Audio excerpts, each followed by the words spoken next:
Evet, nihayet top bizim ayağımızda. Hakan orta içeriye, ah ulan ah. Ah ulan. O forma yırtılmaz oğlum, genden gel Fransa.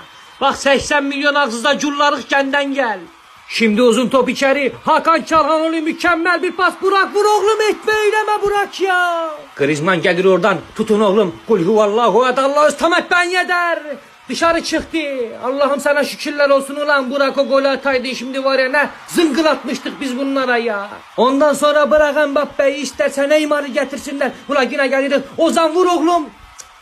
La havle ve la kuvvete illa billahul aliyyül azim ya. Bak beni söydürmeyin oğlum, atın bunları ya. Yine gelirik. Ozan aldı önüne. Bahtı kaleye, şut.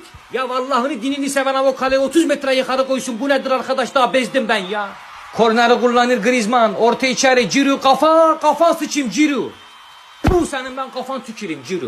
Yalnız Metin Bey, kaleci kurtarsaydı gol olmazdı. Yani ben bunu bilir, bunu söylerim. Ya sen de Ciro oturdun 75 dakika orada, girdin bütün sırrı bozdun. Ne güzel maçı berabere bitirecektik. Ya biz bilmir miydik 75 dakika? Griezmann bilmir miydi gol atmayı ya? Şimdi topun başında Hakan Çalhanoğlu. Orta içeri. Kaan Ayhan attı Kaan. Zıngır attı Kaan, sapladı Kaan. 1-1 oldu.